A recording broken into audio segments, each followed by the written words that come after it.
الإسلام ديني ومحمدا رسول الله.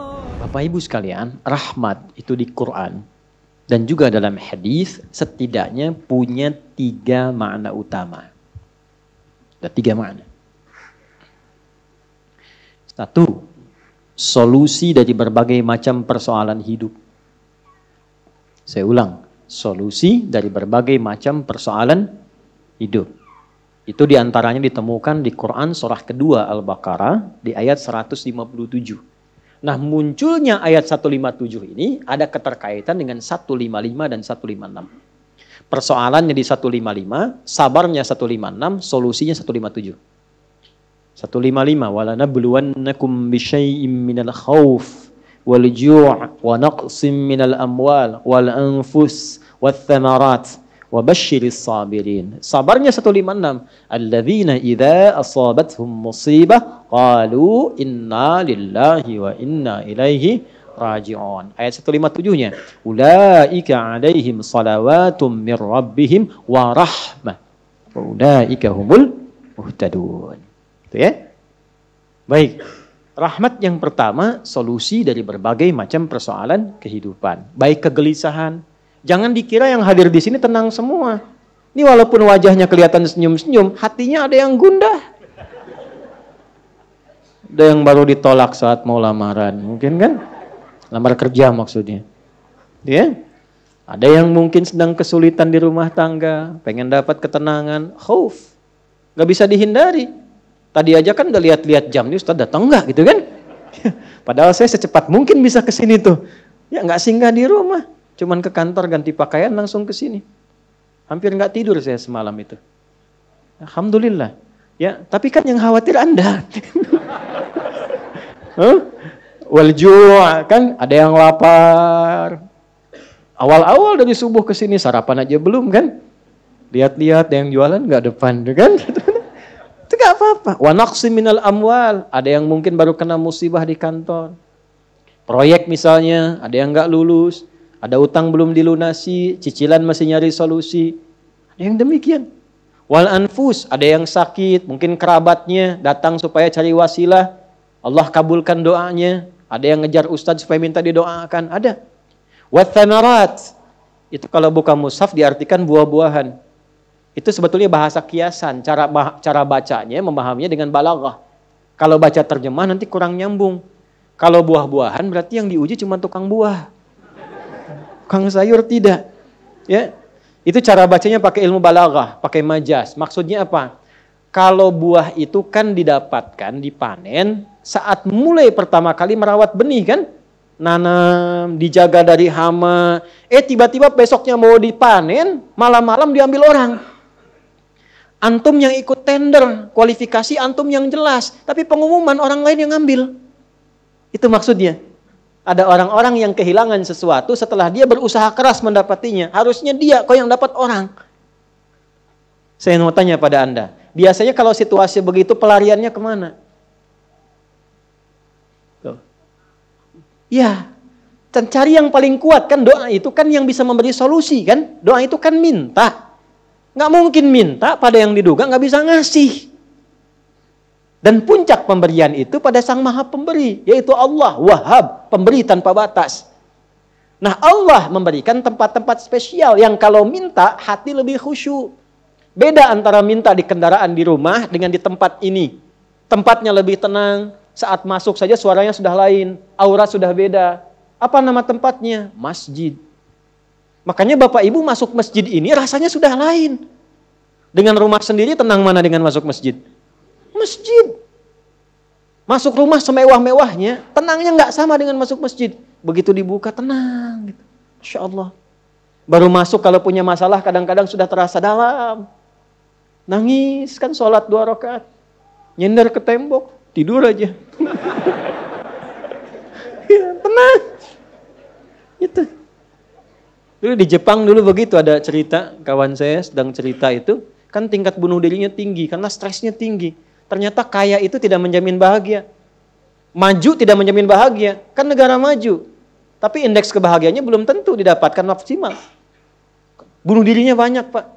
Saya pernah lewat satu tempat itu yang tiap hari selalu ada 1 sampai 3 orang bunuh diri di situ. Itu masih biasa Ustaz. Ada satu tempat X lah, saya tidak sebutkan, ya. X. Itu tiap hari mayat bergeletak di mana aja. Sampai akhirnya wali kotanya punya ide, tapi ini nggak harus ditiru. Nyari solusi yang belum kedapati. Dibikin satu tempat di lokalisasi. Kalau mau bunuh diri di sini aja. Waktunya diatur. Jam 9 sampai jam 11, jam 2 sampai jam 3. Kalau lewat situ datang, tunda besok. Diatur. Ya. Ini kisah nyata, satu kali ada orang kemudian pengen datang ke situ ketemu sama orang Islam. Mau kemana Pak? Bahasa kita lah, bunuh diri katanya. Jam berapa? Jam 1. Ini kan belum. Belum. Ikut saya aja dulu. Takut terlambat nih. Bener. Takut terlambat. Nanti kalau Anda merasa rugi, saya ganti apapun itu. Akhirnya ikut. Begitu ikut dibawa ke masjid, ya Allah. Dibawa ke masjid. Itu cuma duduk tunggu di luar, sedang ada pengajian. Duduk, begitu masuk, duduk ketiduran. Tidur, selesai pengajian, dilihat lagi sama yang muslim ini. Kok enak banget tidurnya. Ya kan? Tidurnya, mau dibangunin gak enak, sampai lewat lah batas bunuh diri itu. Karena lewat gak enak, dibangunkan, bangun katanya, wah bangun kan. Begitu bangun, minta maaf lah si muslim, saya minta maaf betul-betul. Karena melihat Anda begitu nikmat tidurnya, saya tidak mampu membangunkan Anda. Ini sudah lewat jam bunuh diri katanya. Tapi menariknya kata orang ini, gak apa-apa. Ini tempat apa katanya, tempat apa? Ini masjid. Kenapa? Saya itu ingin bunuh diri karena saya sudah berhari-hari gak bisa tidur. Jadi dia menyimpulkan kalau bunuh diri itu udah mati, udah tidur aja. Gitu, saking gak bisa tidurnya. Tapi kok bisa di tempat ini bisa tidur? Dia belum kenal jamaah Andor.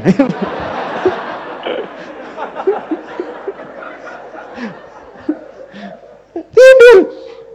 Maka diperkenalkanlah dengan masjid. Masjid. Masuk Islam Pak. Asyhadu an la ilaha illallah. Asyhadu anna Muhammad Rasulullah.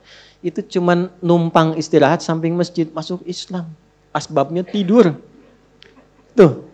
Orang ketiduran masuk Islam. Habis masuk Islam jadi rajin. Ada orang sudah muslim. Masuk masjid banyak tidurnya. Ya.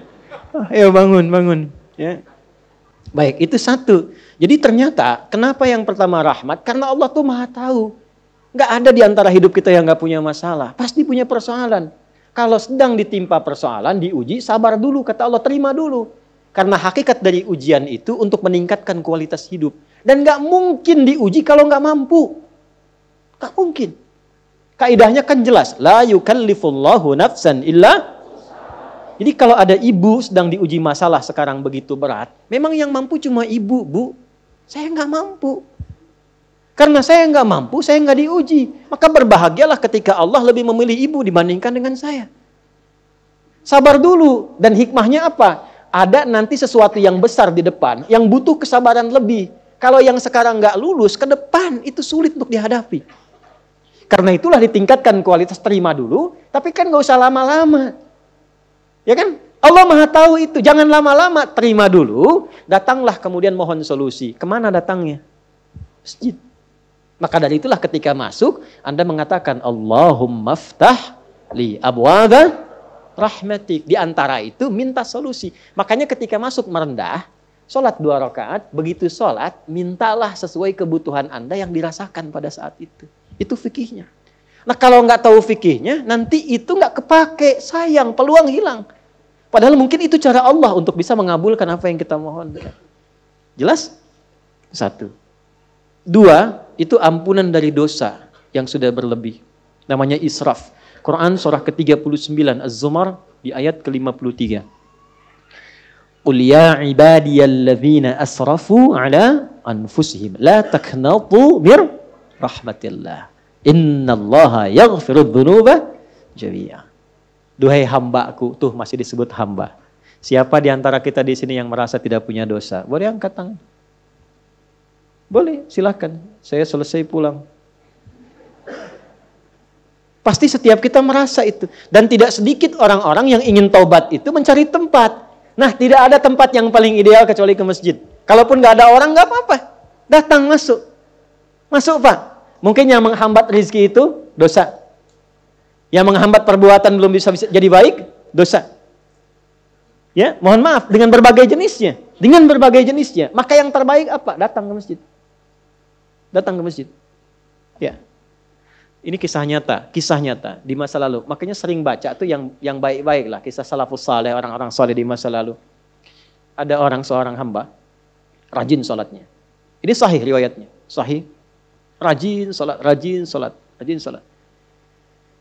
Tapi yang menarik tertuliskan, ya, ketika malaikat itu mendapat informasi, di aras tertuliskan. Ini termasuk bagian dari ahli neraka. Tapi salat. Perhatikan ya, perhatikan. Ini nanti terkait juga dengan hadis, kalau Anda baca Al-Arba'in, nomor hadis yang keempat itu. Ya, terkait dengan bab takdir. Bagaimana kemudian ikhtiar seorang hamba itu, ya, menjadikan ia berubah dari salah menjadi soleh. Dan sangat dicintai oleh Allah. Oke? Maka apa yang terjadi? Bapak Ibu sekalian, tiba kemudian, si malaikat itu, ini kisah sahih yang sampai, lalu menyampaikan, kasihan pada orang ini, kok kelihatannya ibadah tapi tertulis ahli neraka. Maka disampaikan dengan cara yang Allahu a'lam, apakah menyamar atau bagaimana, tuliskan. Kamu kok terus-terusan sholat? Padahal belum tentu baik di mata Allah. Belum tentu menjadi bagian ahli surga. Perhatikan jawabannya. Tujuan saya sholat ini bukan karena surga atau neraka. Tujuan sholat ini bukan karena saya dipandang baik atau buruk. Tapi tujuan sholat ini saya ingin mengagungkan Allah Subhanahu wa ta'ala. Perhatikan. Dan nanti ini menjadi cara bagi seseorang yang ingin bertobat. Jadi kalau ingin bertobat, tobatnya ingin benar, carilah perhatian Allah. Yang penting ridha Allah. Terus saja tobat. Tobat sampai merasakan kenikmatan tersambung dengan Allah. Itu maksudnya. Jadi begitu keluar kalimat itu yang mengguncang arsy. Itu yang dijadikan oleh Allah pelajaran. Bahkan pada alam malaikat untuk mengenal bagaimana rahmat Allah itu diberikan. Mudah bagi Allah membuka, merubah, memutar, mudah. Tapi Allah ingin memberikan pelajaran bahkan di alam malaikat bagaimana kasih Allah diberikan. Begitu kalimat itu muncul, apa yang terjadi? Maka berubahlah di arsy namanya menjadi ahli surga. Ini riwayat sahih. Berubah menjadi apa? Ahli surga. Padahal Allah tuh maha mengetahui, gampang aja tinggal dirubah ahli surga, tidak. Tapi Allah ingin memberikan informasi bahkan di alam langit kepada para malaikat betapa tingginya rahmat Allah memberi kesempatan pada setiap hambanya untuk kembali kepada Allah dalam kebaikan. Dan itu disebut hamba. Disebut hamba. Karena itu Allah begitu mencintai ketika ada pelaku maksiat, dia pengen taubat, itu begitu dicintai. Dan statusnya naik lebih tinggi. Ini yang menyebabkan ayat ini turun. Qul ya ibadiyalladzina asrafu ala anfusihim. Ini yang menyebabkan itu menunjukkan rahmat Allah. Hai hambaku, betapa besar pun kau pernah berbuat dosa, sepanjang masih hidup belum tiba ajalmu, jangan pernah putus asa untuk mendapatkan rahmatku. Pakai rahmat. Rahmat di sini mencakup rahman dan rahimnya Allah Subhanahu wa taala. Karena itu kalau Anda pernah berbuat salah, kita, jangan malu untuk kembali. Kalaupun malu dilihat orang, Allah menyiapkan tempat yang tidak semua orang bisa ke situ. Datang ke masjid. Mohon, minta salat 2 rakaat. Minta kebaikan kepada Allah sampai hati mendapatkan ketenangan. Jelas di sini? Baik. Dan yang ketiga, ini yang paling juga banyak dimohonkan, ya. 1, solusi. Yang kedua apa? Ampunan dari dosa yang begitu melimpah, ya. Dan yang ketiga, rahmat yang ketiga, kasih sayang yang memudahkan jalan-jalan kehidupan. Dunia sampai akhirat. Yang ketiga. Semua kita pasti ingin mendapatkan kemudahan, kenyamanan. Bukan cuma dunia, sampai dengan akhirat. Kasih Allah yang memberikan kemudahan dunia disebut dengan Rahman. Kasih Allah yang memberikan kelapangan akhirat disebut dengan Rahim. Itu kita baca setiap hari. Bismillahirrahmanirrahim. Maka ketika masuk ke dalam masjid, mohonlah kepada Allah 1 dari 3 kemuliaan ini. Kalau ustadznya belum datang, itu manfaat besar. Boleh jadi banyak permohonan, ayo lekatkan di situ, optimalkan. Dan di situ mungkin peluang terbesar untuk mendapatkan apa yang kita inginkan. Jadi, begitu Bapak Ibu mendapatkan 1 dari 3 itu, keutamaan bukan? Keutamaan bukan? Hah? Istimewa tidak? Dalam bahasa Arab, sesuatu yang istimewa, sesuatu yang utama disebut fadlun namanya. Makanya Sulaiman alaihissalam ketika dipuji, karena hebatnya, istimewanya, bisa menaklukkan awan. Ya kan? Sebelum Songgoku dan Songgohan dengan awan kintonnya itu, yang fiksi. Nabi Sulaiman tuh betul-betul nyata. Tapi ketika dipuji apa yang beliau katakan? Hadza min fadli Rabbi. Fadlun. Itulah sebabnya, kalau bisa jangan dulu keluar sampai merasakan rahmat Allah ada dalam diri kita. Begitu keluar, Anda keluar dengan kaki kiri dengan mengatakan Allahumma inni as'aluka min fadli. Ya Allah, saya ke masjid seperti apa yang Kau perintahkan, saya datang. Saya memohon seperti apa yang Kau tunjukkan lewat Rasulmu, saya lakukan. Ya Allah, Engkau minta ini, saya kerjakan. Engkau minta berdoa, saya doa. Kau minta alirkan air mata, aku alirkan. Maka mohon ya Allah, jangan biarkan aku keluar dari rumahmu ini, kecuali Engkau kabulkan apa yang aku mohonkan, sesuai dengan janji yang Engkau tetapkan sebagai kemuliaan darimu. Ya Allah, saya mohon kemuliaan darimu. Allahu Rabbi wal Islamu dini wa Muhammadan Rasulullah.